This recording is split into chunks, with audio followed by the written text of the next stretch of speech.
مسجد حضرت بیبی عایشه اومدیم.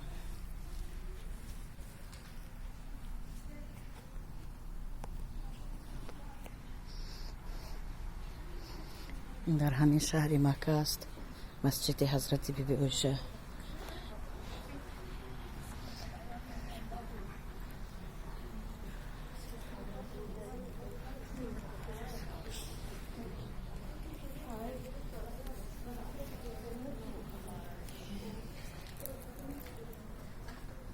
این طرف مردها میخونن، این طرف زنها.